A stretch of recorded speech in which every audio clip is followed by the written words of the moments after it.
Merci de votre fidélité toujours renouvelée au programme de Renouveau Télévision. Bienvenue dans cette deuxième partie de votre émission, le Grand Format. Le Grand Format, c'est votre tribune de décryptage et de débat. À Renouveau Télévision, nous ferons le serment de faire la télé en libéralisant la parole publique, mais aussi d'œuvrer au quotidien pour une information plurielle au service des citoyens et de la démocratie. Pour cette deuxième partie du débat, nous recevons pour vous Amidou Doumbia, il est chargé à la communication adjoint du parti Yelema. Amidou Doumbia, bonsoir. Bonsoir. Nous avons aussi sur ce plateau Mohamed Chérif Aïdara, il est le président du CSDM, le Conseil supérieur de la diaspora malienne. Chérif, bonsoir. Bonsoir Taïr. Merci d'être là. Donc, avant de rentrer dans le vif du sujet, je vous pose une première question, Monsieur Chérif Aïdara. Comment se porte le CSDM? En un mot, rapidement. On ne s'est jamais porté aussi mieux que depuis la création jusqu'à aujourd'hui. Nous sommes dans 48 pays avec un bureau fédéral. Et tout au long de l'année 2018-2019, nous avons posé des actes aussi bien à l'intérieur du pays qu'à l'extérieur. Amidou Doumbia, comment se porte le parti Yelema? Le parti Yelema se porte très bien. On se bat avec nos idées. On travaille encore pour la structuration du parti. On anime la scène politique parce que c'est le plus important pour un parti politique. Donc aujourd'hui, nous sommes en train de travailler pour la structuration de notre parti et nous sommes en train de travailler aussi pour des propositions d'idées au président de la République et à l'ensemble des Maliens parce que notre parti, c'est un parti de proposition. Ok, parti de proposition. Mohamed Chérif Aïdara, nous allons traiter des sujets d'actualité. Les propos de Christophe Sévillon. Christophe Sévillon, c'est le représentant du chef de la MINUSMA à Kidal. Il a tenu une petite phrase, mais qui a fait le tour des réseaux sociaux, qui a suscité et même provoqué l'indignation auprès de l'opinion publique malienne. Il a dit lors du congrès du MNLA, je cite, en parlant des délégations maliennes, il a dit « Bienvenue aux délégations venues du Mali ». Et voici la phrase qui a choqué une partie ou une grande partie de l'opinion malienne. Quel est votre commentaire sur les propos du représentant ou du chef de bureau de la MINUSMA Kidal? Alors, moi je trouve que ces propos sont très mal placés et une fois encore, je dirais qu'il s'est simplement trompé, ma compréhension. Et vous savez que ce congrès de MNLA, il y a eu beaucoup d'invités qui sont venus des États. Vous avez le Maroc qui était représenté, vous avez le Niger, vous avez la Libye, vous avez l'Algérie, vous avez la Mauritanie. Donc ces délégations ont été présentées un à un avant d'arriver aux délégations maliennes. Moi je pense qu'il s'est trompé. Et je ne vois pas un homme de son statut et connaissant bien pourquoi la MINUSMA ici au Mali, c'est à cause justement de ce problème de l'accord. Et c'est s'arrêter à Kidal et dire la délégation du Mali. Alors, ceci dit, il y a eu beaucoup de... Vous n'a pas fait exprès. Je ne crois pas que le monsieur a fait exprès. C'est un lapsus. C'est un lapsus. C'est vrai que c'est un Français. Hein, ce n'est pas un Soraï qui parle français ou un arabe, mais je ne crois pas qu'il a réellement pensé dans le sens de dire que c'est un pays voisin qui est venu à Kidal. Mais cela n'en demeure pas moins qu'il a fait cette erreur. Donc, pas une erreur, une faute. Donc, une faute doit être sanctionnée. C'est des choses lignes où il fait une déclaration, il s'excuse d'avoir fait une faute et il dégage. Où nous allons demander à ce qu'il parte. Même s'il reconnaît qu'il a fait la faute, il faut qu'il parte. Point final. On ne veut pas laisser un précédent. Ce n'est pas simplement admissible au point de vue de la diaspora. Et cette erreur doit être corrigée. Parce qu'il faut comprendre qu'on prête à beaucoup de noms, à des conclusions en ce qui concerne le Kidal et la Jawad. Ils sont toujours restés dans l'accord. Jusque-là. Et il est important de rappeler à votre téléspectateur, l'accord a été signé en 2015. 2016, rien. 2017, rien. C'est jusqu'en 2018, à l'arrivée de Smail Boumega, que nous avons eu toutes ces avancées. Donc jusqu'à aujourd'hui, les mouvements signataires n'ont pas renoncé à l'accord. Et il n'y a que 2 semaines, ils ont été encore ici à Cuba par le président de la République.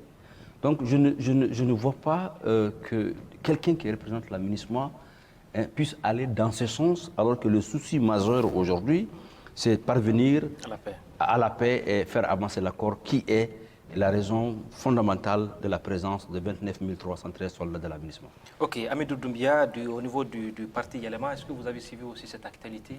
Oui, nous avons suivi comme tous les Maliens. Nous sommes indignés comme tous les Maliens. Je pense que rarement les Maliens, opposition, majorité, ne sont tombés d'accord sur un sujet que pas ce sujet, parce que de part et d'autre, à travers l'Assemblée nationale, il y a eu des communiqués pour condamner, l'opposition a fait des communiqués pour condamner, et même, je pense que le ministère des Affaires étrangères a fait un communiqué. Juste pour dire que la faute, elle est très grave. Moi, je ne dirais pas que c'est une erreur, c'est lui seul qui a parlé, il sait. S'il a fait une erreur, il n'a qu'à sortir et reconnaître son erreur et dire que je ne voulais pas dire ça et présenter ses excuses officielles au peuple malien sans rentrer dans une guerre contre le peuple. Il peut reconnaître un peu son tort. Mais ce qu'il faut aussi signaler, c'est que Kidal, il y a toujours eu des petits problèmes avec Kidal. C'est qu'on se rappelle que par rapport à la situation de la France, un ministre français a déjà dit que les Touaregs sont nos amis. Il y a toujours eu un statut particulier par rapport à Kidal. Il faut qu'on sorte de cela. Et moi, je pense que ça n'a pas commencé aujourd'hui. Je me rappelle encore quand le Premier ministre Moussa Mara visitait Kidal, à la veille du départ, on est venu lui dire de ne pas partir ou vient de demander la permission aux groupes armés. Donc, un territoire qui appartient au Mali, est-ce que le Premier ministre doit demander des permissions pour se rendre sur cette partie du territoire en sachant qu'il y avait un accord? Juste pour dire qu'à l'époque, il n'a pas été compris et beaucoup ne l'ont pas compris. À l'époque, si tous les Maliens s'étaient mis ensemble et avaient dit que nous soutenons notre Premier ministre parce que normalement, Kidal fait partie du Mali et Kidal ne doit pas avoir un statut particulier. On doit demander la permission de qui que ce soit pour se rendre sur une partie du territoire. Donc, je suis très heureux aujourd'hui que les uns et les autres aient changé de posture et ont mis le Mali au devant des querelles politiques. Parce qu'à l'époque, je pense qu'il y a eu beaucoup de positionnements politiques pour essayer d'anéantir un homme. Mais aujourd'hui, nous nous réjouissons que les Maliens, par l'opposition, la majorité, que tous ensemble condamnent un fait qui est en train de déshonorer notre pays. Le Mali est un et indivisible et dans les faits, tous les acteurs doivent travailler dans ce sens. Il ne faudrait pas qu'il y ait un décalage entre les accords qui ont été signés, entre le discours qui est tenu par les représentants internationaux partout. On chante, on veut l'unité du Mali, on veut l'intégrité territoriale du Mali. On ne veut plus les discours, on veut des actions concrètes qui matérialisent effectivement que le Mali est un et indivisible. Et nous avons assez entendu et nous avons assez attendu. Je pense qu'aujourd'hui, ce qui a été fait, c'est une faute et une faute doit être sanctionnée pour que le peuple puisse être apaisé et puisse comprendre réellement ce qui est en train de se passer. Chérif Aïdara, vous demandez le départ du représentant du chef de la MINUSMA à Kidal. Est-ce qu'aujourd'hui, le fait qu'il ait tenu ces propos-là, est-ce que ce n'est pas dû à l'absence du Mali à Kidal? Est-ce que si la souveraineté du Mali était pleine et entière, est-ce que ce lapsus aurait existé? En fait, ce qui est assez... C'est quand il regarde, il ne voit pas de militaires, il se dit dans sa tête, voilà. Donc, de tout temps, ça l'a habité, il se dit que le Mali n'est pas à Kidal. Vous savez, et je le dis ici sur son plateau, le Mali, le peuple malien est devenu un peuple anormalement normal. Alors, on parle tout le monde s'indigne de la déclaration qu'il a faite. Il n'en demeure pas moins que c'est une faute lourde. Une faute lourde doit être sanctionnée. Et donc, nous, vous n'avez pas de circonstances atténuantes pour non, non, non, non. Nous, la diaspora, on est même déçus que le ministre Chebre Dramé, qui a été l'un des meilleurs ministres des Affaires étrangères et que nous avons connu, le défenseur de la diaspora, qu'il ait un communiqué aussi léger par rapport. Maintenant, il a changé de posture. Non, non, non, non, non. La diplomatie. Non, non, non, non. La diplomatie, c'est l'art de dire la vérité à ses amis sans les offenser. Et ça, c'est un grand diplomate. Ce n'est pas à Tchiblé Dramé qu'on va apprendre comment parler. Alors, et ça, c'est un fait. Je suis sûr que certainement, en off, il a fait certainement des exigences. C'est vrai que sa posture doit toujours être en harmonie avec son patron direct, qui est le premier chef de gouvernement et aussi le président de la République, mais qu'il est quand même la personne qui gère notre politique extérieure, hein, au finish.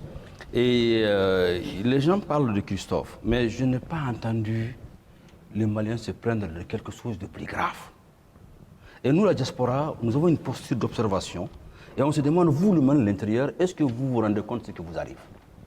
Alors, Kidal, et la SEMA, et MNLA et tous les autres mouvements, d'abord, ils n'ont jamais demandé la partition, ils n'ont jamais dit qu'ils sortaient de l'accord.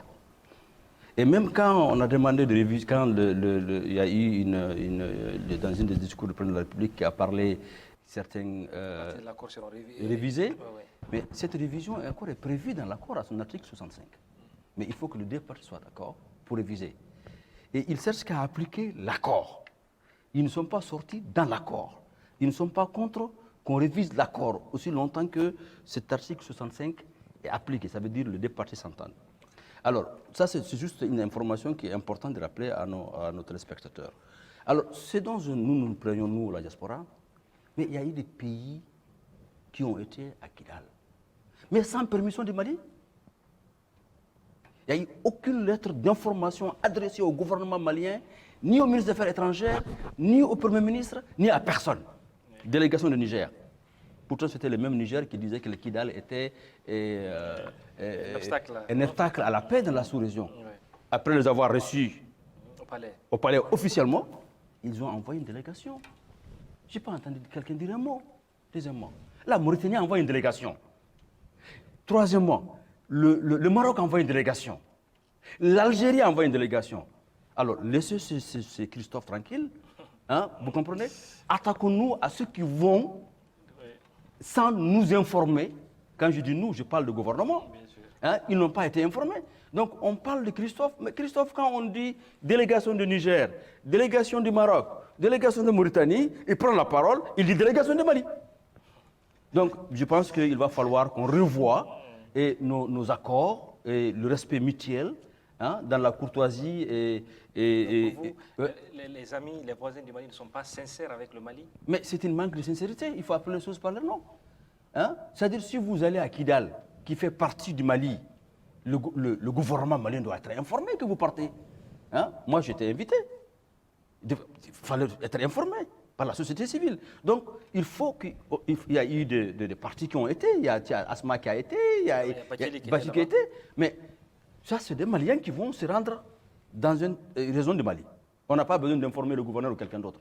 Mais quand une délégation quitte de notre pays, bien que ce soit dans la zone CEDEAO, qui vient à Kidal avec le problème que nous connaissons, toute cette compréhension qui tourne autour de la question de l'accord et de Kidal, qui justifie la présence de 29 313 soldats, 32 nationalités, il est important quand même qu'on nous informe.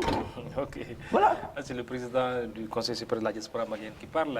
Yelma, est-ce que vous avez aussi vu cet angle-là, hein, c'est-à-dire ces délégations venues des autres pays qui ne sont pas signalées dans notre pays? Bon, de toute façon, moi, je ne peux pas dire que ça n'a pas été signalé parce que le gouvernement n'a pas communiqué là-dessus, le gouvernement n'a pas dit qu'ils n'ont pas été informés. C'est au ministre des Affaires étrangères, nous croyons nos autorités, de dire ou de s'indigner pour dire que ça n'a pas été le cas.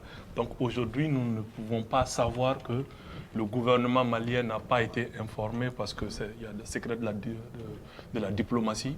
Et on n'a jamais vu des lettres publiées pour dire que telle personne a demandé une permission pour venir au Mali. Je pense que ça se passe entre les présidents. Personne ne peut aujourd'hui prouver que le président nigérien n'a pas appelé M. le président Ibrahim Boubacar Keïta, son homologue, pour dire qu'il y a une délégation du Niger qui doit se rendre au congrès du MNLA ou de la du MNLA.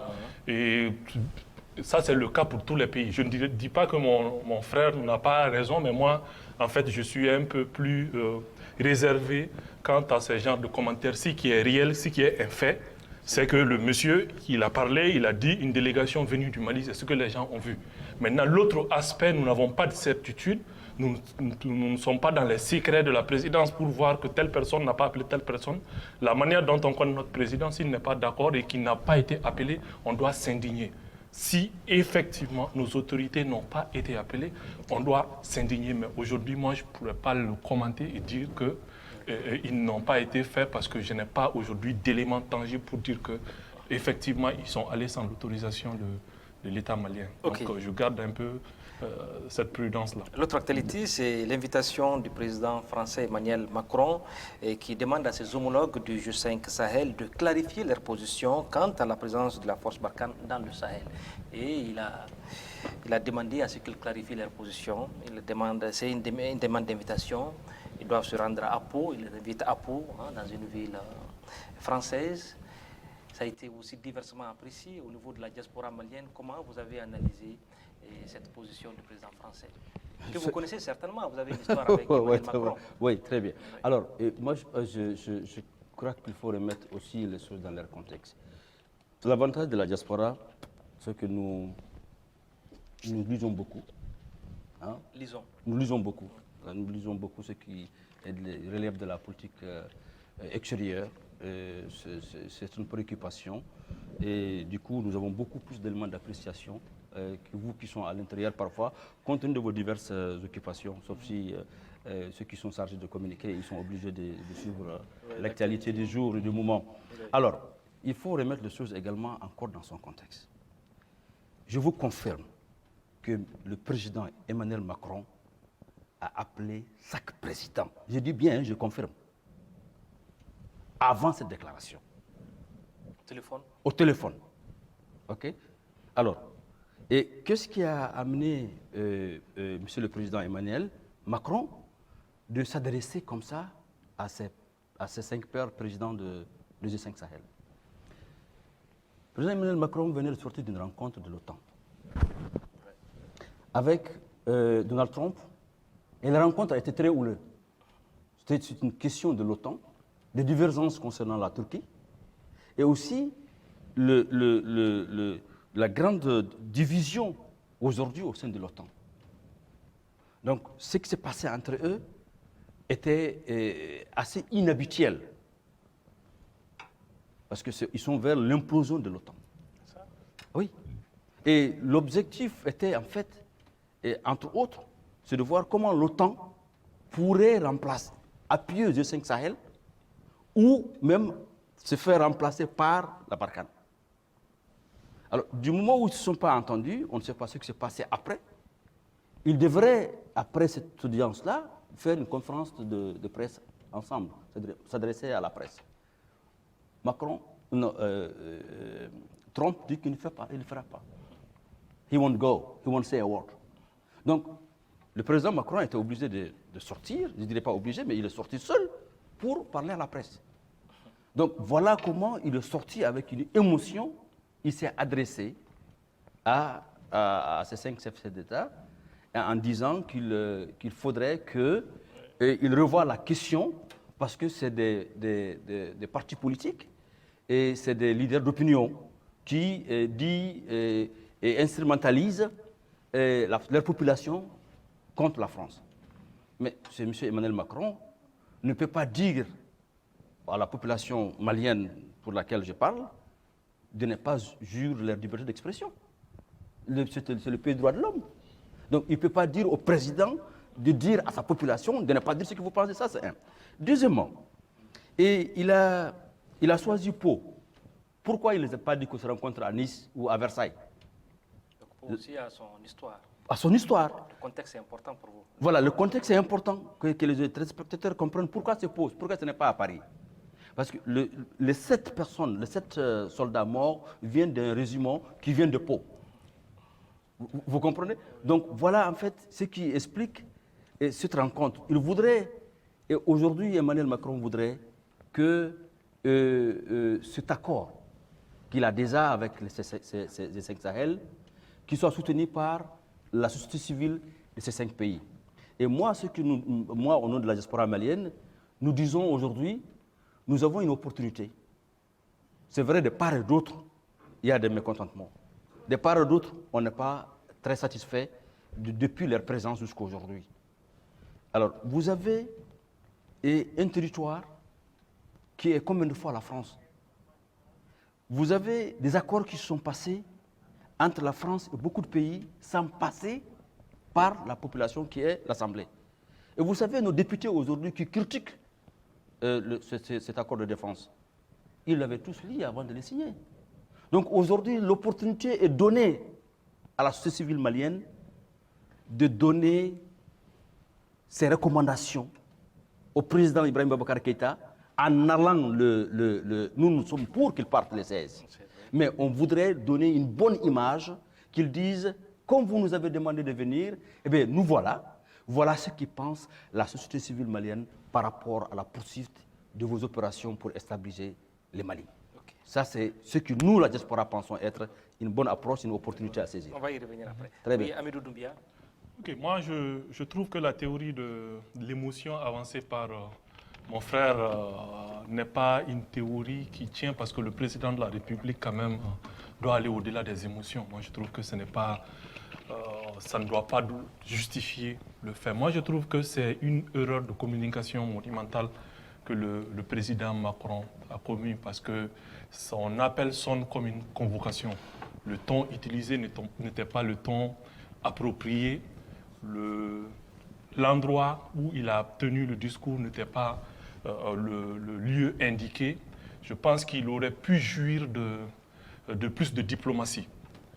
Il était important qu'il, même si on me dit qu'il a appelé les uns et les autres au téléphone, je ne suis pas encore là dans les secrets, mais ce qui est réel, il aurait dû appeler les chefs d'État du G5 Sahel et même leur laisser l'initiative, leur dire on veut convoquer cela, je veux que vous le communiquiez. Il y a le président du G5 Sahel qui est le président du Burkina. Si le message était venu du président du G5 Sahel, ça n'allait pas avoir autant d'interprétations. Donc je pense que sur le plan de la communication et de la manière de délivrer le message, dans la forme, il y a un problème. Mais pour moi, c'est une opportunité. C'est une opportunité de remise en question. De remise en question des différents responsables, parce qu'il y a plusieurs acteurs qui sont dans le même bateau. Autant en France, l'opinion est de plus en plus hostile à la présence des forces étrangères au Mali. Une enquête d'opinion vient de montrer que 58% des gens interrogés sont aujourd'hui pour le retrait des forces françaises du Mali. Autant il y a le problème en France, autant de plus en plus la société civile ou les forces qui sont hostiles aujourd'hui à la présence des troupes sur nos territoires sont en train de gagner du terrain et c'est incontestable. Donc aujourd'hui, j'ai comme l'impression que dans le message de M. Macron, il veut amener nos chefs d'État à faire taire aujourd'hui cette diversité d'opinions qui se trouve, nous, dans notre pays. Il doit comprendre que là où en France, on accepte la diversité, dans nos pays, on ne peut pas imposer à nos responsables de faire taire cette différence-là. Ça, c'est incontestable. Et au lieu qu'ils s'attaquent à le thermomètre en fait, des revendications, il doit s'attaquer à la fièvre de l'inefficacité des différents acteurs à lutter contre le terrorisme. Il doit se poser la question de savoir pourquoi du vive la France, vive Serval en 2012, nous sommes arrivés au bas la France au Mali. C'est une remise en question. Il doit savoir que le vive la France, c'était cette France qui a aidé le Mali en un temps record à récupérer ses régions. Le vive la France, c'était pour cette France dont le président avait promis qu'il n'y aurait pas de terroristes sur une partie du territoire du Mali. Mais le bas la France, c'est pour cette France qui a conquis certaines parties du territoire du Mali, mais qui s'est arrêtée à la porte de Kidal. Le bas à la France, c'est cette France qui a du mal à communiquer, à faire voir aujourd'hui le résultat de son combat au Sahel. Donc le bas à la France, pour le résoudre, il faudrait qu'après Pau, les actions qui vont suivre, les populations puissent être rassurées. Il faut que les coups durs soient portés au niveau des terroristes et qu'on en communique régulièrement. Il faut que nos responsables aussi se remettent en question. Okay. On ne peut pas tout jeter sur la France. il y aura un après-pot. Et les acteurs seront mis au défi. Et nous, de notre côté, on ne peut pas occulter notre rôle. Notre rôle, c'est une meilleure gouvernance.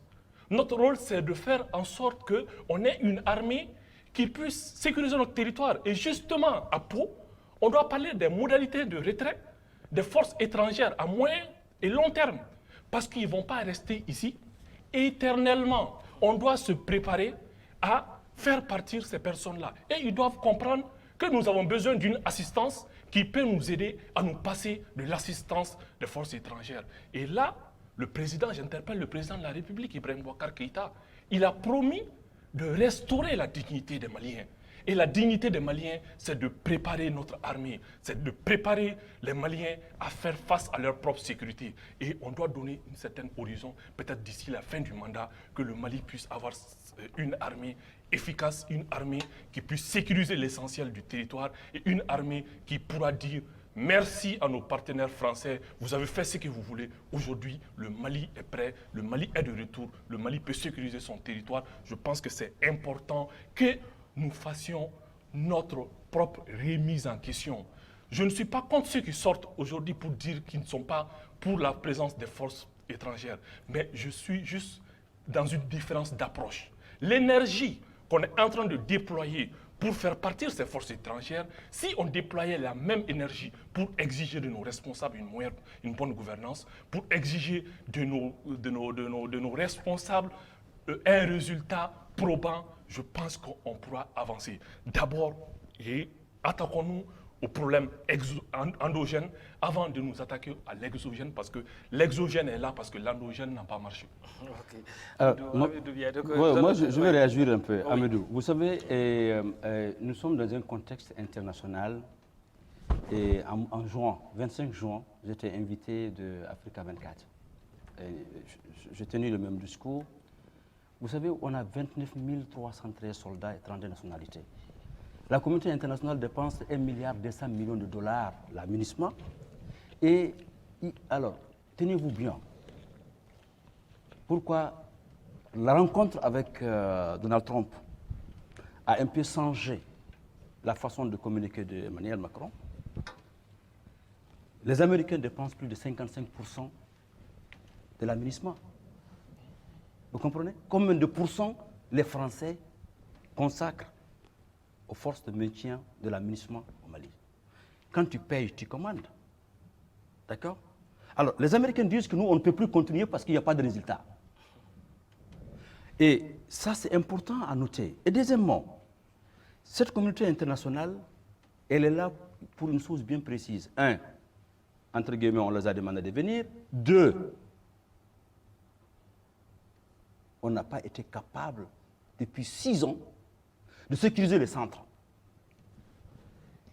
Le rapport de International Crisis Group 2013, vous allez dans Google, vous tapez, ils ont signalé, faites attention, le problème va se déplacer du nord pour venir au centre. Si on a notre armée, qu'est-ce qui a empêché notre armée à sécuriser les centres avant qu'il n'arrive?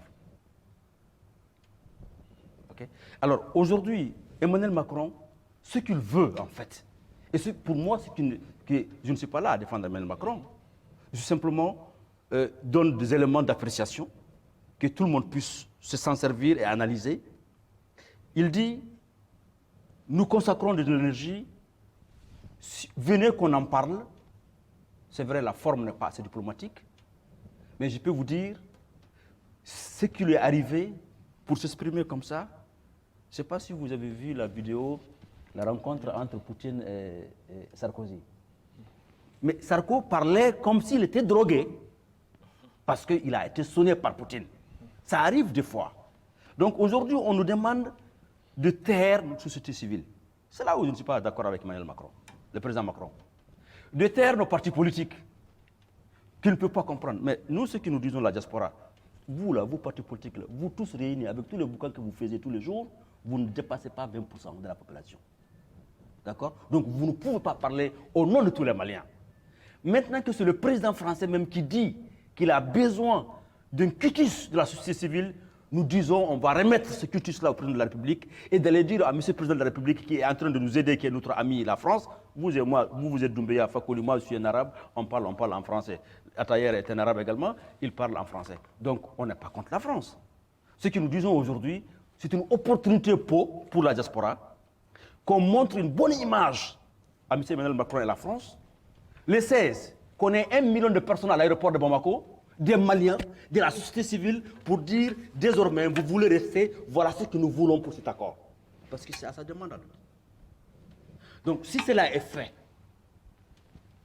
ça permettra au président de la République de dire ma population malienne qui m'ont élu demande à ce que cette coopération désormais elle soit de cette façon-là. Donc c'est une opportunité. Maintenant, et il est très facile pour nous, vous avez dit quelque chose que j'apprécie beaucoup, si on mettait autant d'énergie pour trouver des solutions. Ça fait quand même 7 ans. Vous vous rendez compte, un gouvernement qui va aller acheter des appareils militaires où dans la commande, les caractéristiques des appareils sont bien précises, mais à livraison, on ne vérifie pas s'il y a des viseurs. D'ailleurs, il va falloir que tu fasses un débat là-dessus parce qu'il y a une information assez troublante par rapport à ces avions-là. Okay. Alors, donc, il est important qu'on comprenne aujourd'hui, nous et la France, on est obligés de composer jusqu'à la fin du processus. Ils ne sont pas là pour le Mali. Ils sont là pour leur propre sécurité. Et j'entends beaucoup de gens dire on extrait de l'or, de l'uranium. Ce n'est pas vrai. Il n'y a aucune extraction dans cette zone du Mali. Il n'y en a pas. Mais si jamais ils ne nous aident pas, ils ne nous soutiennent pas et ils ne nous assistent pas, le président de la République a dit ça d'une façon claire et précise, le Mali est une digue pour la sécurité de l'Europe. Si le digue tombe, et je dis bien dit ça en Europe l'année dernière, j'ai dit même s'ils électrifient la mer, nous les immigrés, on va les trouver là-bas. Donc c'est dans l'intérêt de tout le monde qu'aujourd'hui on a une opportunité à Pau, qu'on accompagne le président. Nous, la diaspora, vous savez ce que nous avons fait, M. Doumbéya? On a créé la diaspora du G5 Sahel. On a créé la société civile du G5 Sahel. Bien avant que le président de la République, Emmanuel Macron, mentionne le cas de la société civile. Parce que nous nous sommes dit, en tant que politiques, ils ont leurs limites. Nous ne sommes pas membres de constitution de la sécurité. C'est la France qui défend la cause de Mali. Donc il est important aujourd'hui, vous les politiques, nous la société civile, qu'on se donne la main et qu'on met tous nos différences à côté. Disons qu'on a une opportunité aujourd'hui à passer enfin un message à un partenaire indispensable pour l'instant pour nous, un partenaire potentiel pour nous, un partenaire qui, ni aujourd'hui ni demain, on pourra se séparer même si on retrouve notre sécurité. Donc il est important qu'on saisisse cette opportunité et qu'on remet un courrier au président de la République, le 16 à l'aéroport pour dire, Monsieur le Président, voilà ce que nous voudrons que vous disiez à M. Emmanuel Macron. Désormais, voilà ce que nous voulons comme la coopération. Ok, ça fait sourire, ça fait sourire Fakoly. Hein, oui, le Fakoly a souri. Moi, je trouve que le président soit leur porte-parole, bien sûr. Ce qui est assez important là aussi. Le président peut être un bon avocat. C'est-à-dire, moi, je trouve que ce qui va être très difficile, parce que l'opinion aussi est divisée, la société civile est divisée sur cette question aujourd'hui. De qu'il faut-il aller dire à Pau. Autant il y a une partie de la société civile qui demande, et des partis politiques, je termine, une partie de la société civile et des partis politiques qui demandent le retrait immédiat des forces étrangères sans condition. Autant il y a une partie qui dit non, nous ne sommes pas prêts. C'est la position, attendons. La dernière position, c'est la position du élément. Voilà, moi, notre position, c'est ça. Il faut qu'on se prépare à ce qu'il quitte, mais ce n'est pas tout de suite. Là, on est d'accord. Mais ce qui est important, c'est cette diversité-là.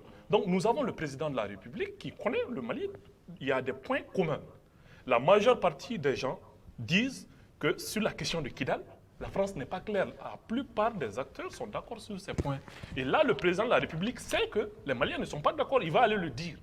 Mais moi, ce qui est le plus important, c'est qu'il y a un enjeu majeur qui est là. On ne cherche pas les manifestations. Mais il y a un fait qui est là, qui montre qu'aujourd'hui, les populations, que ce soit en France, que ce soit au Mali, sont de plus en plus hostiles aux forces étrangères. Ce n'est pas un sentiment comme ça. C'est parce que les gens ne voient pas les résultats. Quelles que soient les conditions, quelles que soient les causes, mais la population aujourd'hui veut du résultat. Qu'est-ce qui est le problème? C'est qu'avant aujourd'hui, le Mali, il n'y avait pas autant de morts. Je ne dis pas que c'est la faute aux forces étrangères, mais il y a plus de morts aujourd'hui. Il y a beaucoup de choses qui arrivent qui n'arrivaient pas avant. Donc la population a du mal à comprendre. C'est le rôle des responsables publics de travailler pour que l'opinion puisse comprendre et de produire des résultats. Parce que ça fait très longtemps que la France ne communique pas sur ses résultats sur le terrain. Une des rares fois où elle a communiqué, il s'est trouvé qu'elle s'est trompée parce qu'on a dit que Koufa était mort et après les gens se sont rendus compte que ce n'était pas le cas. Donc moi, ce que je peux dire, c'est aux responsables politiques de comprendre et d'essayer d'apaiser aujourd'hui cette tension qui est là, c'est d'essayer de rassurer la population. Il ne s'agit pas de fermer leur bouche, mais c'est à travers les résultats qu'aujourd'hui les uns et les autres peuvent revenir au sentiment « vive la France, vive l'aménagement ». Mais tant qu'il n'y a pas le résultat, on a beau tourner, on a beau donner des messages, tant que le résultat ne suit pas, l'après-pot aujourd'hui est un moment très très solennel dans la vie, dans l'étape de lutte contre le terrorisme. Donc les uns et les autres doivent travailler pour qu'après Pau, on ait plus d'efficacité. Et quand il y aura l'efficacité, la population applaudira, comme ce fut le cas en 2012. Président, je vais vous relancer. Je vais vous relancer, vous pouvez répondre après. Je vais vous relancer sur une autre question, mais vous pouvez lui répondre dans la partie que vous avez consacrée. Est-ce que vous avez dit que la société civile s'est indignée, et on l'a vu, hein, la société civile dans sa grande majorité, la diaspora aussi.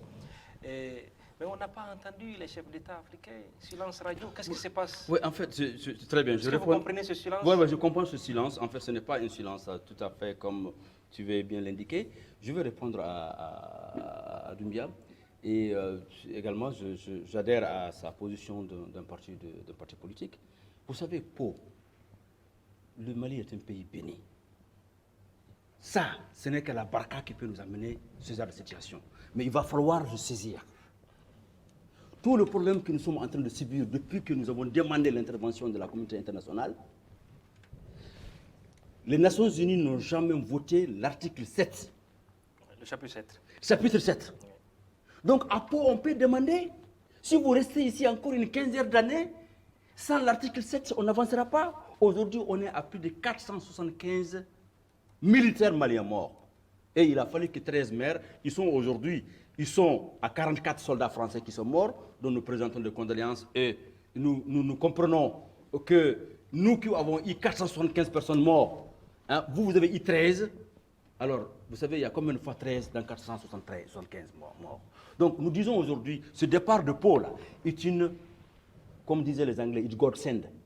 Donc, dans ce que nous allons remettre au président de la République, nous allons lui dire que si vous voulez avoir des résultats, il va falloir que le chapitre 7, c'est-à-dire le rôle d'engagement, change. Et ce qui doit pouvoir changer ça, ce n'est pas simplement la France. Vous savez, il y a des rumeurs qu'on doit certainement encore vérifier. Ce clash de l'hélicoptère, qui n'était pas un accident. Il y a des thèses qui sont là, des thèses de complot. Donc, alors, tout ça nous permet aujourd'hui à dire notre président de la République, vous les partis politiques, l'opposition, majorité, la société civile, dire voilà ce que nous voulons. Pour commencer, l'article chapitre 7 doit être appliqué. Espérons que les Américains vont l'accepter. Et deuxièmement, nous allons décrire dans les textes que nous allons remettre au président de la République ce que nous voulons désormais que ces forces étrangères font chez nous, au Mali, et dans cette partie du monde qui est importante pour tout le monde. Ça, je voudrais juste cette précision. Alors, en ce qui concerne le silence, ce n'est pas un silence. Vous savez, dans l'histoire de la France, il y a eu 60 interventions. 60 interventions que la France a intervenues. Alors, dites-moi, quelle est la seule intervention que la France a fait et ça a été un succès? 60. Aucun succès. Tout est fini par un désastre. Nous ne voulons pas que celui du Mali soit le même. Et les pays les plus puissants au monde, en Afghanistan, aujourd'hui, ils sont en train de négocier avec les moulahs. Hein? En Irak, c'est un désastre. En Syrie. Donc, ce que nous voulons aujourd'hui. En Irak, la France n'est pas intervenue. Non, la France n'est pas intervenue. C'est les États-Unis. C'est les États-Unis. Ah, oui. C'est les États-Unis qui sont intervenus. Et vous avez aussi ce qui a énervé. Maintenant, je vais sortir un peu le contenu des échanges. Les spectateurs vont demander, mais ce monsieur de la diaspora, là, comment il sait ce qui se passe entre les deux présidents? Mais donc vous êtes dans les secrets, vous êtes conseiller Non, quelque part. non, Vous êtes non. spécial, hein, d'être président, je ne sais pas. Non, non, Vous faites non. partie de vos casquettes. Non, non, non, non, non. Que le public ne sait pas. Alors, ce que je suis... Vous savez ce qui s'est passé, que Trump a dit au président Macron? Il dit, mais tous les soldats que nous avons trouvés en Irak, c'est des Français. Donc, il est allé jusqu'à accuser Macron que les soldats en Syrie étaient des Français. Alors, c'est pour vous dire aujourd'hui, nous, la diaspora, nous disons que le silence des chefs d'État, ce n'est pas un silence. Parce que c'est la première fois, une puissance comme la France. Parce qu'il ne faut pas accélérer, M. Doumbia. Toi et moi, on est en face, on parle en français. On dit qu'on est indépendant. C'est vrai. On est indépendant à un niveau. Quand un pays n'a pas l'indépendance monétaire, on n'est pas indépendant. Donc, aujourd'hui, c'est une occasion pour nous, pour que ces G5 Sahel-là, ce pays ait en tout cas une indépendance sécuritaire avec l'accompagnement du pays qui nous a colonisés, qui est la France. Et il est important de noter que les chefs d'État, pour la première fois, je me répète encore, une fois qu'un président français dit avant d'avancer, je voudrais la caution et la garantie de votre peuple. Et c'est la première fois qu'un président français s'adresse à des présidents démocratiquement élus en lui disant il va falloir que vous dites à vos partis politiques, à certains de vos leaders d'opinion d'arrêter de critiquer la France. Est-ce qu'il a arrêté les Gilets jaunes? Est-ce qu'il peut dire ça à un président de parti politique chez lui? Donc tout ça, ça comprend aujourd'hui que le discours n'y sied pas. Mais c'est une opportunité pour le G5 et ils attendent aujourd'hui que dirait la population. Seul qui est sorti pour dire je vais y aller a été Roch. Roch a dit qu'il irait. Il dit qu'il va y aller. Il va y aller. Donc nous disons, nous la diaspora, il faut que le président parte. Et nous disons également, si on peut mobiliser l'ensemble de la diaspora africaine d'aller à Pau, on ira. On voudrait 1 million de personnes à Bamako de sortir, d'aller pour dire, Monsieur le Président, on vous a choisi pour le reste de votre mandat. Voilà ce que nous voulons comme message à adresser à Emmanuel Macron. Voilà comment nous voulons désormais nos accords. Parce que ce n'est pas lui qui le demande, c'est le président de la France qui le demande. Et il demande à ce que nous nous exprimons, nous, la société civile. Et nous allons nous exprimer. Je lance un appel solennel à tous les Maliens, parce que ça nous unit. Il s'agit de Mali, indivisible et émergent. Donc, donnons ce message clair, précis, M. Doumbia, et tranchant par rapport à l'engagement de la France au Mali.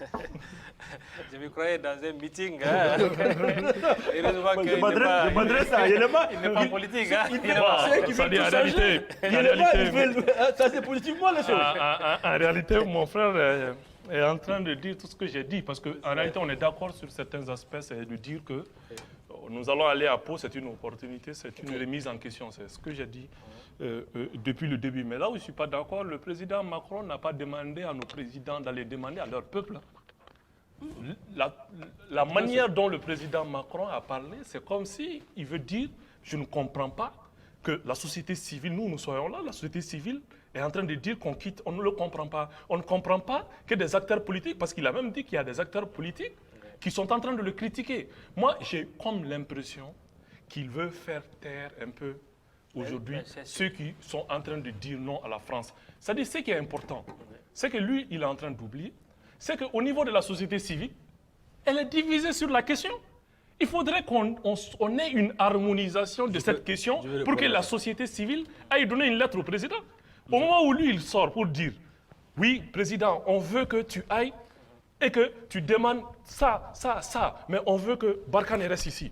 Au même moment, une partie de la société civile dit, non, nous voulons, monsieur le président, va et dit, on veut que Barkhane quitte immédiatement et sans condition. Quelle partie le président va dire? Est-ce que vous ne pouvez pas concilier? Mais cette conciliation prend du temps. Non. Pau, c'est pour bientôt. Non. C'est le 16. C'est le 16, oui, c'est pour bientôt. Quel cadre on va organiser? On est dans le cadre du dialogue national. Le dialogue national n'a pas une question par rapport à ce sujet. Ce qui est important, c'est que le président de la République prenne sa responsabilité. Il sait déjà ce que lui, il entend. Nous l'avons fait confiance pour qu'il soit président de la République, pour qu'il gouverne. Et aujourd'hui, qu'est-ce qui est mieux pour le pays? C'est à lui d'aller le dire et on le jugera.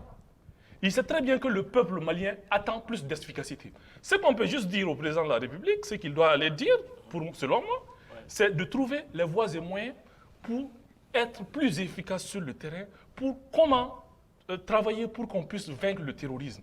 Mais si aujourd'hui on essaie de conceptualiser la vision du Mali par rapport à ces forces étrangères, nous n'allons pas avoir un consensus de sitôt. Je parle en tant que comme pragmatique, parce que je trouve que ça va être extrêmement... Le temps est court. Sinon, moi, je suis toujours pour qu'on s'écoute. Je suis toujours pour qu'on s'écoute, mais il faut être assez pragmatique. La société civile malienne est divisée sur la question. Est-ce que la société civile malienne doit avoir le même point de vue? Non. Oui. Parce que c'est ça. C'est justement... On parle d'expression plurielle. Voilà. Est-ce qu'elle doit avoir le même point de vue? C'est pourquoi je dis... qu'on ne peut pas aller dire au président, parce que le président malien, il va prendre le point de vue de qui est laissé pour qui. C'est ce qui va être le problème. Moi, je n'ai pas parlé un peu d'aller parler de la position de la société civile. Mais les représentants de la diaspora, peut-être, pensent qu'eux, ils sont assez légitimes pour parler au nom de, toute la société civile. Parce que la société civile, elle est divisée sur la question. Autant il faut laisser cette minorité qui est en train aujourd'hui de marcher pour dire non, s'exprimer. Autant ceux qui sont pour, il faut les laisser s'exprimer. On n'a pas de baromètre aujourd'hui pour dire telle partie est légitime par rapport à l'autre. Mais c'est aujourd'hui, moi je trouve que ce qui est important, ce que j'avais dit depuis le début, le président Macron, Ibrahim Boubacar Keïta, Rochmar Kabouré, ils sont tous dans le même bateau. Parce qu'ils sont au tribunal populaire face à leur peuple qui attendent plus de résultats. Qu'ils aillent. Ils sont les présidents légitimes aussi, voilà, ils doivent travailler, ils doivent aller ensemble, réfléchir à des solutions pour plus d'efficacité. Seule l'efficacité de lutte contre le terrorisme peut venir à bout de ce problème-là. Mais il ne s'agit pas d'aller faire des discours ici, de mettre une forme encore, et après que les résultats, les terroristes continuent à nous tuer. Ce qui est remis en question, c'est surtout l'efficacité des troupes sur le terrain. Et c'est ce qui doit être débattu. Et c'est cette solution qui doit sortir désormais. Pour vous, ça doit être entre chefs d'État. Voilà, c'est désormais après Pau, les citoyens doivent voir une nouvelle façon de lutter contre le terrorisme. Les citoyens veulent voir plus d'efficacité et l'utilité aujourd'hui des forces étrangères et de nos autorités. Je te dis d'abord que je parle de la société civile. Je suis le premier secrétaire de l'immigration et des migrations au sein de la société civile malienne. Qui est diverse. J'en viens. Elle soit plurielle. Alors, la société civile qui dit aujourd'hui que les forces étrangères doivent partir, obligatoirement, oui. Justement, obligatoirement, c'est simplement une ignorance grave. C'est vous qui le dites, mais ils pensent qu'ils ne sont pas dans l'ignorance. Non, je vais vous le prouver. Je vais vous le prouver. Vous savez, la société civile... C'est-à-dire que vous n'avez pas à me convaincre, moi. Hein. Non, c'est pas vous. C'est-à-dire, moi, en fait, je ne dis pas qu'ils ont raison, mais je sais qu'il y a une diversité. Attends, et vous, je pense que vous allez respecter un peu leur opinion aussi. On est dans une société civile plurielle. Nous sommes dans une démocratie où la diversité des opinions est extrêmement importante pour une bonne marche d'une démocratie. Et la société civile qui demande aujourd'hui que le Mali parte, que la force étrangère parte, où était l'armée malienne quand ils étaient à Konna? Nous avons vu le cas de la Somalie, quand la société civile somalienne s'est levée pour dire qu'il faut qu'ils partent. Ben, ils sont partis sans préparer leur départ. Jusqu'à aujourd'hui, c'est no man's land. Si les forces étrangères partent aujourd'hui, tu auras des difficultés, toi, à arriver chez toi, à la maison. Non.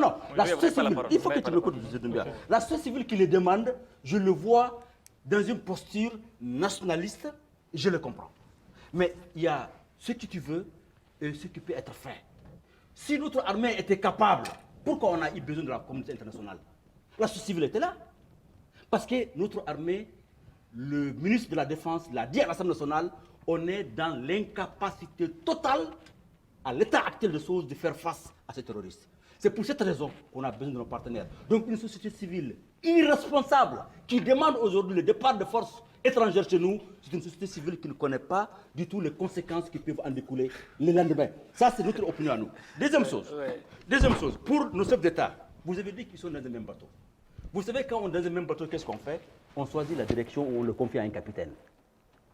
N'est-ce pas?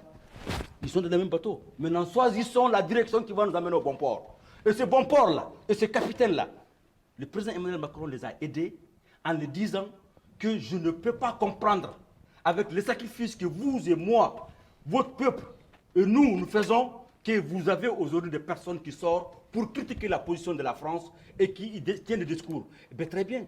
Maintenant, c'est ce peuple-là qu'il a indexé, qui est la société civile et certains partis politiques. Je peux vous dire même que le nom de ces personnes Et M. Doumbia, ne sois pas surpris, le jour à venir, ou les semaines à venir, tu auras les noms des ministres en exercice qui seront sur la liste des sanctions. D'accord? C'est pour vous dire qu'ils prennent ça très au sérieux. Et cette rencontre-là peut nous permettre de dissiper tout ça. On n'a pas besoin de cette honte. Et nous disons aujourd'hui, la société civile qui a été interpellée par Emmanuel Macron, dans sa diversité, veut le Mali indivisible et en paix. Okay. On peut leur donner une proposition pour dire, voilà ce que nous voulons, que cette coopération, à partir d'aujourd'hui, elle soit 1. L'application de l'article 7. Chapitre 7. Chapitre 7, qu'il soit robuste. 2. C'est extrêmement important ce que nous voulons de cet accord. Parce que toute la question, elle est à ce niveau. Okay. Et je pense que si on donne cette position au président de la République, le Burkinabé font la même chose. Et vous savez, le Niger n'est pas concerné. Vous n'avez pas entendu quelque chose dire en Mauritanie. Tchad encore n'a rien dit. Donc ce sont les 2 pays qui sont concernés dans cette question. C'est au Burkina et au Mali. Et nous sommes sûrs qu'un parti aussi responsable que Yelema va bondir dans le même sens, qu'on remet et ce que nous pensons être l'objet de discussion quand il sera à Pau. Et après Pau, on va l'évaluer ensemble. Mohamed Chérif Aïdara, la rédaction me signale qu'il nous reste pratiquement 3-4 minutes pour conclure l'émission. Donc on va rapidement passer. Le débat est assez intéressant, tous les deux assez pertinents. Donc rapidement, vous avez 1 minute pour brosser et puis donner des pistes de solutions rapidement. Moi, ce que je veux tout simplement dire à M. Aïdara, c'est que je ne suis pas dans la posture de cette société civile qui dit qu'il faille partir tout de suite. Je l'ai clairement dit. Mais je suis pour la diversité des idées. Vous ne pouvez pas dire que c'est une société civile irresponsable. Autant vous accusez Macron de vouloir les faire taire. Et vous aussi, vous voulez leur imposer votre idée en disant qu'ils doivent penser comme vous. Moi, je ne pense pas comme eux, mais je respecte aujourd'hui cette diversité. Et je ne suis pas un détenteur de la pensée unique. J'ai mon idée, mais je pense que les autres aussi ont leur idée. Il faut toujours les respecter. Mais tout ce que je veux tout simplement dire, il faut qu'au sortir de Pau, on puisse avoir une stratégie efficace de lutte contre le terrorisme. Il faudrait qu'au sortir de Pau, on puisse avoir un calendrier de retrait à moyen et long terme de forces étrangères et plus de responsabilisation de notre armée et de nos autorités. Il faut, au sortir de Pau, que nos responsables politiques internes, que nos gouvernants comprennent que la solution de cette crise est d'abord en eux. C'est à eux de trouver la solution à travers la bonne gouvernance. C'est à eux de trouver la solution à travers la reconstruction de leur armée, parce qu'on est mieux défendu que par soi-même. Défendons-nous, préparons-nous. En ce moment, nous allons restaurer notre dignité. Nous allons faire en sorte que ce peuple puisse aujourd'hui se regarder dans un miroir et être fier du Mali d'antan et être fier du Mali de demain. Très bien. Rapidement, je dirais que si la société civile irresponsable demande le départ de forces étrangères, M. Doumbia, la prochaine fois que je vous verrai, vous serez avec une barbe et un pantalon très court, parce que les djihadistes vont aller là où ils veulent au Mali. Ce que moi, je lance comme appel aujourd'hui, c'est que nous avons une opportunité de Pau et nous avons à évaluer après Pau. C'est une opportunité pour l'ensemble des partis politiques de se mettre ensemble. Les sociétés civiles qui veulent leur départ immédiat et qui veulent qu'ils restent parce qu'ils sont réalistes. On ne veut pas que le Mali soit comme la Somalie. C'est qu'on fait nos recommandations, qu'on donne au président de la République le 16 ou le 15 au soir, qu'il parte avec nos recommandations. Il va trouver ses pairs là-bas. Ils seront dans le même bateau. On l'a élu pour les 5 ans jusqu'en 2023. Et il pourra certainement prendre la bonne décision. Parce que je peux vous rassurer une chose. Personne n'aime le Mali plus qu'Ibrahim Boubacar Keïta. Personne ne connaît le Mali plus qu'Ibrahim Boubacar Keïta. Il a été ambassadeur, il a été ministre des Affaires étrangères, il a été Premier ministre, il a été le président de l'Assemblée nationale et actuellement il est président de la République. Donc il n'y a rien qu'on puisse lui dire sur la politique intérieure ou extérieure ou l'administration que ce président que nous avons élu ne sait pas. Mais ce que nous voulons aujourd'hui, c'est de choisir l'opportunité qui lui est offerte, parce que c'est la première fois qu'un président français demande notre opinion. Mais moi, je dis à M. Emmanuel Macron, il ne nous a pas demandé, nous, quand il a appelé Ibrahim Boubacar Keïta pour le féliciter, bien avant que la Cour constitutionnelle le confirme. Il n'a pas demandé notre opinion, hein, mais cette fois-ci, là, il veut notre opinion. Donc, on va le saisir. Monsieur Macron, le président va venir avec nos recommandations. Soyez bien sûr, on voudrait que ce soit pris en compte. Le président Emmanuel Macron, Ibrahim Boubacar Keïta viendront avec nos opinions et nos positions. Ce sont là les derniers mots de Mohamed Chérif Aïdara, il est le président du Conseil supérieur de la diaspora malienne. Président, merci d'être là. C'est moi qui vous remercie. Hamidou Doumbia, secrétaire à la communication adjoint du parti également, merci. J'ai beaucoup apprécié le ton du débat. C'était un débat très policier et très civilisé. Merci encore de votre contribution au débat démocratique, au débat pluriel. Mesdames, Messieurs, c'est la fin de cette émission que j'ai eu l'immense plaisir de présenter. Merci de votre fidélité toujours renouvelée au programme de Renouveau Télévision. Bye bye et à dimanche prochain pour un autre numéro de l'émission Le Grand Format.